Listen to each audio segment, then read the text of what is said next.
Halo semuanya, balik lagi nih di channel kesayangan umat Waikandis. Oke, di kesempatan kali ini admin mau share tentang doa Ratu Surgawi atau dalam bahasa Latin Regina Caeli. Tahu nggak sih kalau doa Ratu Surgawi adalah doa yang menggantikan doa malaikat Tuhan selama masa Paskah? Menarik bukan? Atau jangan-jangan masih banyak nih yang belum tahu? Jadi, ini adalah ulasan yang diambil dari Mingguan Katolik, yaitu Majalah Hidup. Ada 4 pertanyaan yang diajukan oleh Esther Kardianto dan dijawab oleh Dr. Petrus Maria Handoko CM. Pertanyaan pertama, mengapa doa malaikat Tuhan digantikan dengan doa Ratu Surgawi selama masa Paskah? Jawabannya, perubahan dari doa malaikat Tuhan ke doa Ratu Surgawi dilakukan karena kesesuaian tema. Doa malaikat Tuhan merujuk pada misteri inkarnasi, yaitu ketika Sabda menjadi manusia dan tinggal di antara kita. Sedangkan doa Ratu Surgawi merujuk pada misteri Paskah, yaitu pemenuhan dari misteri inkarnasi. Doa Ratu Surga itu sendiri menunjukkan Ia yang sudah kau kandung telah bangkit seperti disabdakannya. Maka sudah sepantasnya jika doa Ratu Surga mengambil alih tempat doa Angelus. Doa Ratu Surga melanjutkan sukacita dan kegembiraan kebangkitan dan sekali lagi meneguhkan fakta bahwa Kristus sungguh telah bangkit. Doa ini juga mengungkapkan suatu permohonan kepada Allah Bapa agar bersama Maria kita dimampukan untuk menikmati sukacita dan kegembiraan kebangkitan Yesus Kristus. Pertanyaan kedua, dari mana berasal?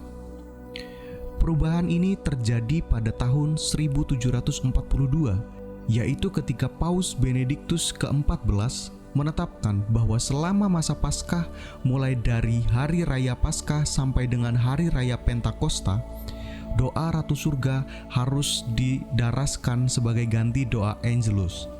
Ada beberapa nada yang mengubah doa Ratu Surga menjadi nyanyian yang sangat indah. Pertanyaan yang ketiga, sejak kapan hal itu dilakukan? Usia doa Ratu Surga sudah sangat tua. Sulit untuk menentukan siapa pengarang doa ini dan dari mana doa ini berasal. Menurut catatan, doa Ratu Surga sudah ada sejak abad ke-7. Teks musik tertua disimpan di Vatikan, yaitu sebuah manuskrip dari 1171, sekitar tahun 1200. Doa Ratu Surga muncul dalam manuskrip nyanyian tradisional Romawi kuno. Jadi, bukti-bukti historis menunjukkan bahwa doa Ratu Surga sudah ada dalam khazanah kekayaan gereja sejak waktu yang cukup lama. Pertanyaan keempat, apa hubungan antara kebangkitan dan Maria sebagai Ratu Surga? Kebangkitan Kristus menunjukkan kemenangan dan kejayaan Kristus atas kuasa dosa dan kematian. Kejayaan Kristus mengikut sertakan semua orang yang percaya kepadanya. Mereka akan duduk di atas 12 tahta untuk menghakimi kedua belas suku Israel. Matius 19 ayat 28. Karena Maria yang paling unggul di antara semua murid Tuhan, maka secara unggul pula ia diikut sertakan dalam kemenangan Kristus. Itulah artinya gelar Ratu Surga. Maria sebagai ibu Yesus Kristus ikut serta memerintah bersama dengan Kristus di surga.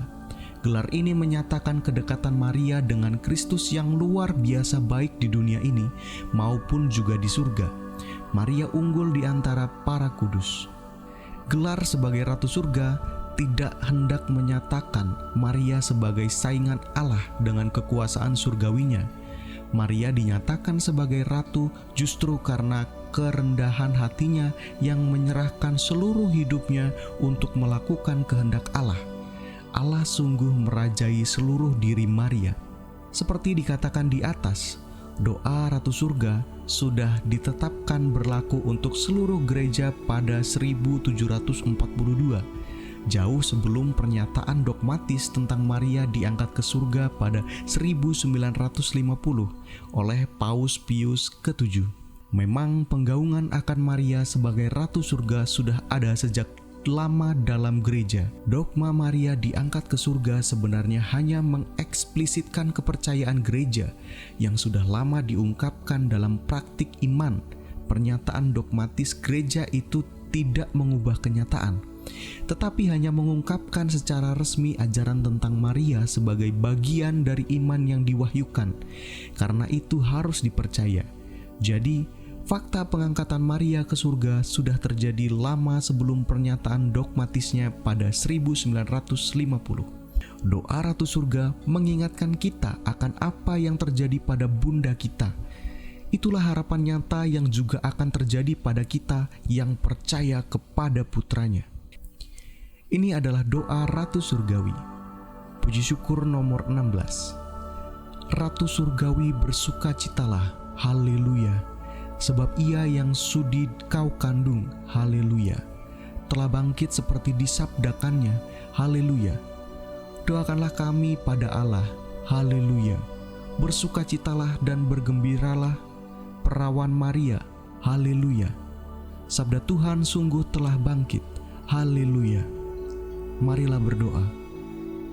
Ya Allah, Engkau telah menggembirakan dunia dengan kebangkitan putramu, Tuhan kami Yesus Kristus.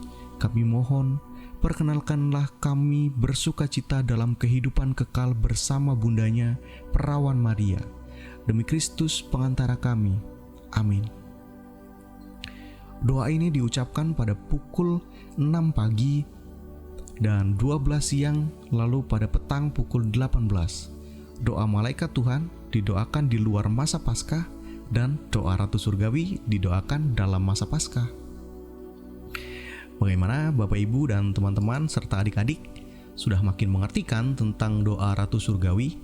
Semoga info ini membantu teman-teman semua serta menambah wawasan kita semua.